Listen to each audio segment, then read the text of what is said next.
By 2050, Africa's youth population will increase by about 50%, making it the continent with the largest number of youth. In Kenya, the proportion of young people to that of the total population is among the highest globally. Siaya County has a youthful population with people below the age of 15 years, making up 45% of the total population. Effective citizen participation is noted as one of the key missing links in consultative governance in Kenya. To fill this gap, the youth of Ugunja sub-county in Siaya initiated an advocacy platform for youth engagement in social accountability, the Youth Parliament.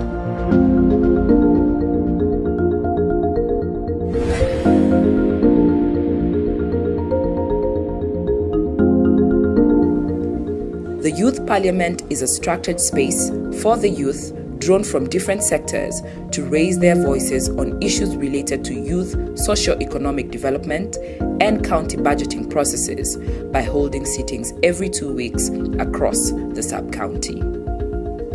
AMREF Health Africa's Health Systems Advocacy Partnership project identified gaps and the missing links of engaging youth in the development agenda. My name is Judith Akinya Jwala. I joined Ugunja Youth Parliament in the year 2017.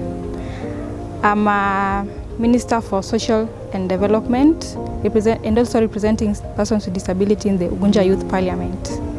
I do volunteer at the Youth Parliament, and the reason behind my voluntary work at the Youth Parliament is because I needed a platform where I can be able to engage some other youths in advocacy and how they can relate well with the policy makers on matters that affect the youth and persons living with disabilities. The major gap that we had as persons living with disability is that we didn't have a platform to express our ideas in terms of the budget that we needed to be allocated in sexual and reproductive health. And so when the Youth Parliament was formed, we found a platform, and that somehow sealed the gap that we had.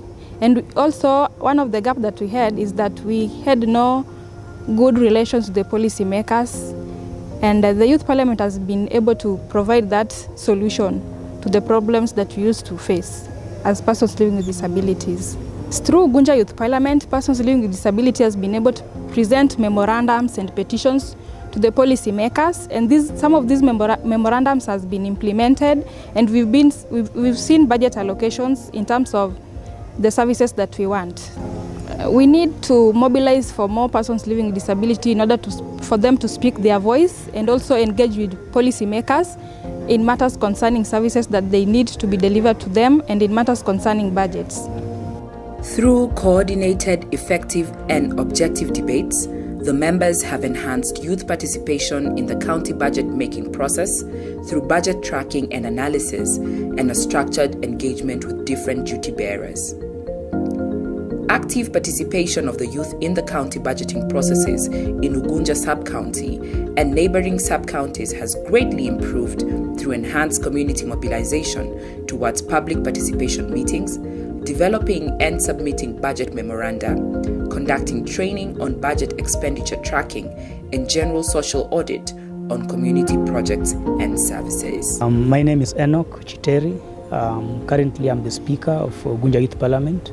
I joined the Youth Parliament in 2009 when it was starting, but we had breaks in between. But we've been strong since 2015 up to now. AMREF Health Africa, when we started partnering with them, they assisted us a lot in terms of training. The first training we had with AMREF was training on social accountability and parliamentary procedures, so that the members can understand how we conduct ourselves in the sessions, how the business are conducted and moderated, and the procedures that are supposed to take place within the parliament. We knew to some extent, but it improved our capacity thereon.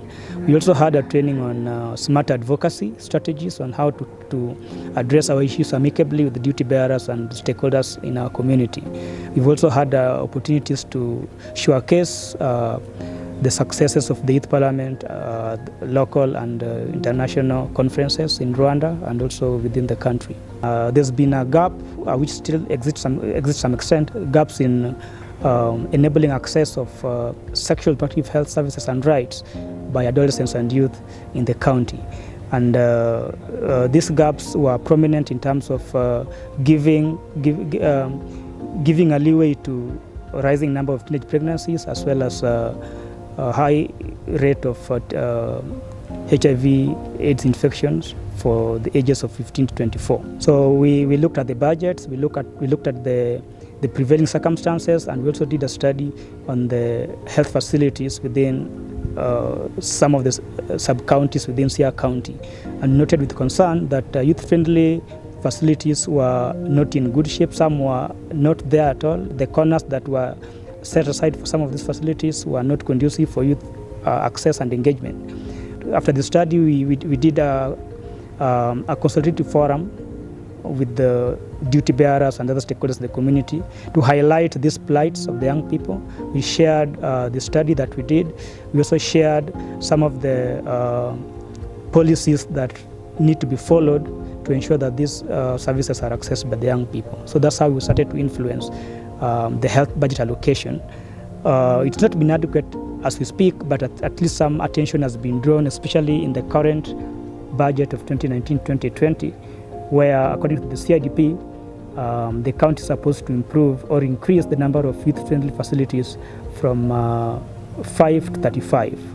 And I think that has been a very good progress. Just last month, we did another stakeholders forum where the county Department of Health as well as other stakeholders were invited.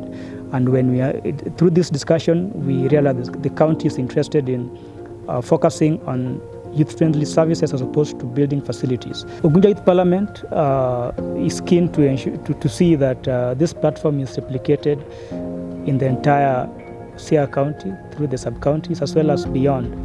And to begin this journey, we were occasionally inviting the young people from other sub-counties to attend the Ugunja Youth Parliament sessions to see what's happening, to witness the progress we are making, as well as to take part in our deliberations. And this influenced the starting up of other similar platforms in Bondo. We now have a Bondo Youth Parliament. We also have a Lego Youth Parliament.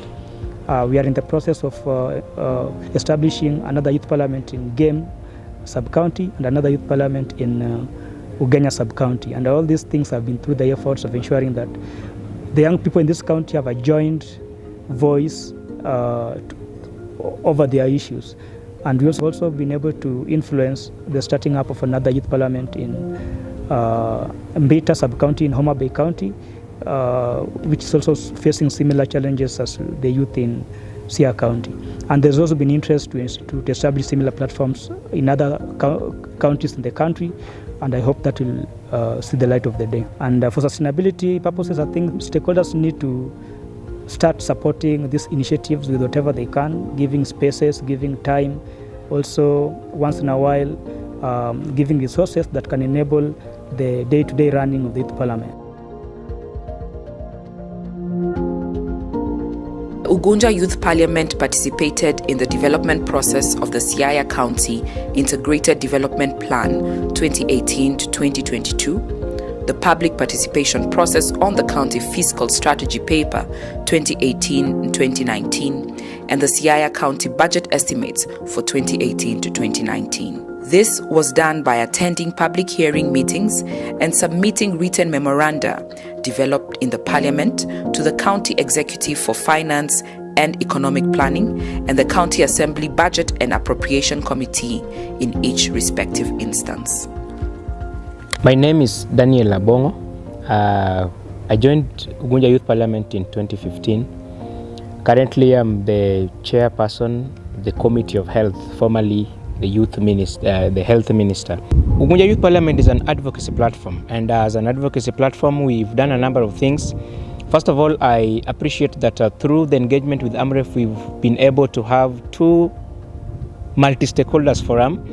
One we had last year, then we had one recently in the other month. We used the stakeholders forum to bring all the stakeholders in the departments of health. That is ranging from the reproductive health to the other health systems. And AMREF has also taken us through a number of trainings that have also given us a platform to create a good rapport with some of our service providers, and so it gives us easy time when we're going to get information, particularly from our health facilities, because we've also had the opportunity to have all the in-charges a meeting. We've also had meetings with the MOH and also the CEC for Health, Siaya County. We also participate in conferences, like the other time Siaya County held a teens conference. Youth Parliament participated, and we use those platforms to share on matters teenage pregnancy. First of all, there are acts that need to be domesticated into the counties. Then after domestication, we use them into the implementation. Two, I think that the county government of Siaya and other stakeholders need to work closely with young people and youth groups in ensuring that they capture the real data and the real information, the real voices that come from the young people, so that they use that to do youth program implementation without cascading it from up down. If they come to the ground and hear it from the ground, then it will give them an easy way in implementing them. In 2019, women and youth empowerment programs were each allocated 7.5 million Kenya shillings. My name is Duma Felicitas. I come from Ugunja community. I'm a member of the Ugunja Youth Parliament, and I'm the community beneficiary of the FP. My experience before the UIP itself, it started with me personally, where it was difficult for me myself to open up freely according to the people present in the facility, which made me to turn back without assessing the services. But by me getting the UIP itself, I get encouraged and attend the services. I think the policy should allow the children in school to access the services, more so with the church and the education system. The education department should engage this system in the syllabus, so as they help these children while they are in school, they get more about the FP itself. So maybe if they come back in the community, at least they have that idea.